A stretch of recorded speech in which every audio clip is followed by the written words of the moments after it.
it comes to safeguarding your short-term rental property, having the proper insurance coverage is a non-negotiable. Unfortunately, many hosts unknowingly make very common insurance mistakes that could leave them vulnerable to financial losses and legal headaches. What's up, guys? I'm Steven. And I'm Kylie, and we are going to walk you through some of the most common insurance mistakes that we see short-term rental hosts making. Hopefully you can avoid these pitfalls and make sure you and your property are properly covered. First thing is first, warranty information. Before we get started, please know that any information that we're sharing in today's video, and all of our videos really, is for general information purposes only, and any action that you take is at your own risk. Please consult an attorney or a qualified insurance representative. We'll link our favorite one in the description below. Okay, so mistake number one is solely relying on Airbnb's air cover. Airbnb's host guarantee, or air cover as it's called, can provide you with a sense of security, but it's not a replacement for comprehensive insurance coverage. What most hosts don't realize is that Airbnb's host guarantee is pretty limited in scope and doesn't cover all of the potential risks that your property could be faced with. Its main purpose that we see is to protect hosts against damages caused by guests. This is up to a limited amount, and another thing that they do advertise is liability protection. Airbnb's air cover has improved greatly over the years. Like when we were first getting started, it was nearly impossible to get reimbursement for damages that a guest caused.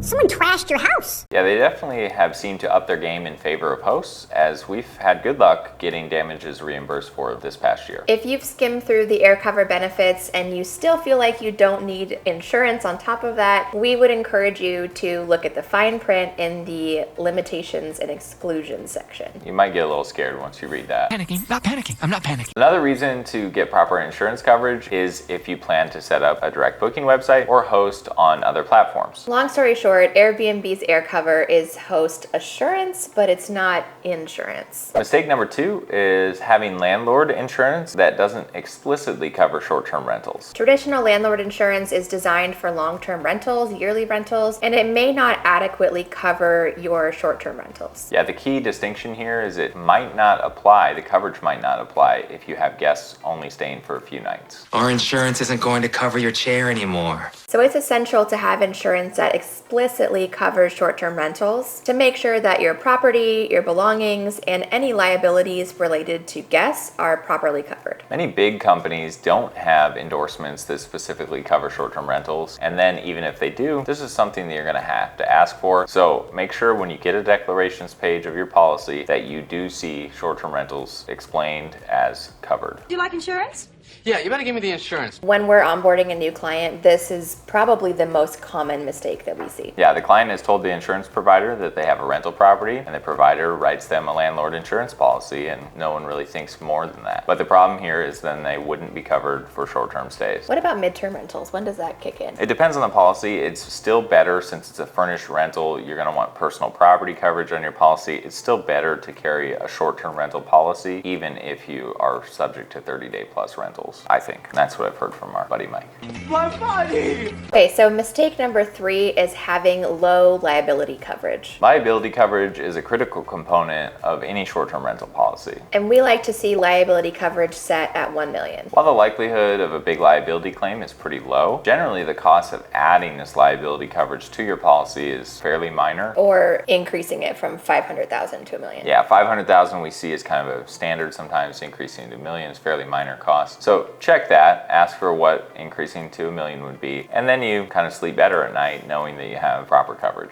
Ah, what a good night's rest. Mistake number four is not listing your property manager, if you have a property manager, not listing them as additional insured. If you're using a property manager to operate your rental property, it's important to list them as a party that's additionally insured. There are some insurance companies that will say, oh, we don't have additional insured. Usually in that case, they just word it differently and they list it as liability extended to others. Yeah, this is just another layer of protection in the event of a liability issue at the property. We also, as a practice, like to hire cleaners and other service providers that carry their own insurance. Found cleaners in the past who didn't have insurance, and we've even offered to pay them a bit more to do the cleaning in order to kind of reimburse them for the cost of insurance. It's something that benefits them at the end of the day too. And then finally, mistake number 5 is not shopping around for coverage. Right now, you probably see in the news there's insurance companies not writing new business in certain parts of the country, or they're raising rates significantly to sort of try and pressure people out of a territory. Property owners in multiple states are facing skyrocketing premiums and hard to get coverage, but the insurance industry itself says Florida's market